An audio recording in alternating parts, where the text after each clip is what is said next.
Nah jadi Wak, teror itu bermula ketika pada suatu malam yang merupakan malam terakhir sholat taraweh di bulan puasa. Nah ceritanya waktu itu bapak aku, Pak Doni, Tante Mona, dan semua keluarga yang ada di rumah nenek itu bergegaslah pergi ke masjid buat melaksanakan sholat berjamaah. Tapi waktu itu aku nggak ikut, Nadia lagi halangan aku. Jadi di rumah itu aku tinggal sama siapa? Tinggal berdua ya sama Bude Susi. Bude Susi juga nggak pernah dibawa sholat keluar gitu loh Wak. Nah terus tepat sebelum meninggalkan rumah, tiba-tiba saja Pak Doni, bapaknya si Meli ini, memberikan sebuah cincin yang terbuat dari batu giok, warnanya biru muda kayak gitulah Nadia. Terus Pak Doni ini bilang ke aku, "Dok, sini duduk bentar. Kamu dengerin bapak ya. Ini cincin tolong kamu simpan. Kamu bawa kemana saja, tapi jangan dibawa ke kamar mandi." "Loh buat apa sih Pak?" Kata siapa kan, kata Meli. "Udah ikutin aja bapak." "Oh ya udah, taruh aja lah Pak di meja itu. Nanti aku ambil," kata si Meli kan. Dah, Pak Doni pun taruhlah cincin tuh di meja. Pergilah ini semua sholat taraweh ya. Tinggallah berdua nih Meli sama si Bude Susi. Bude Susi dalam kamar. Dan setelah semua orang tuh berangkat, Nadia, suasana di rumah nenek tuh sepi kali kata. Hanya terdengar suara jangkrik, suara kata yang saling bersaut-sautan gitu ya kan.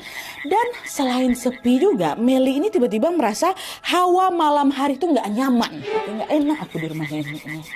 Kenapa ya kayak gitu? Akhirnya si Meli ini memutuskan untuk baca buku di teras depan sambil mencari udara segar ceritanya kan. Tapi waktu lagi bersantai di depan tuh si Meli ini justru merasa gelisah. Gegara si Meli ini ngerasa seperti ada banyak orang yang lagi perhatiin aku, Nadia. Padahal depan tuh gak ada siapa-siapa. Apa aku gak makin gak tenang aku di depannya? Kayak nengokin aku Nah udahlah, itu perasaan aku aja tuh katanya kan. Di tepi salah pikiran buruknya, dia lanjut lagi baca buku. Terus beberapa saat kemudian Meli kebelet pipis Di sini dia agak takut. Kenapa? Karena memang aksesmu ke kamar mandi nenek aku tuh dia gelap, sulit lah ke sana pokoknya. Dan FYI tadi aku sempat bilang, rumah neneknya Meli ini merupakan rumah joglo gitu, di mana kamar mandinya terpisah dengan bangunan utama. Dan selain itu kamar mandi ini juga terletak di bagian belakang rumah tuh loh. Bukan di belakang aja, juga agak ke bawah, jadi harus naik tangga dulu, tangga-tangga kayu gitu. Makanya kalau misalnya mau ke kamar mandi, Mel ini harus menuruni beberapa anak tangga terlebih dahulu, jalan lagi ke belakang, baru nyampe kamar mandi. Cuman lagi kan gegara kebelet, Meli pun berusaha untuk menepis rasa takutnya dan tetap pergi ke kamar mandi belakang tuh. Nah, dia nyampe, tutup pintu kunci. Pas lagi jongkok nih Nat ya, tiba-tiba si Meli dengar ada suara orang kayak suara tuh dari atas.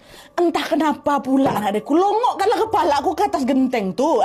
Pas pula di atas genteng tuh jadi nggak semua genteng, ada macam kayak kaca gitu loh, ya kan? Sepetak kaca gitu. Terus lebihnya genteng-genteng, bayang kan? Waktu aku tengok ke sana, Nadia, ternyata di situlah aku bisa melihat dengan jelas ada sepasang mata besar merah menyala lagi melotot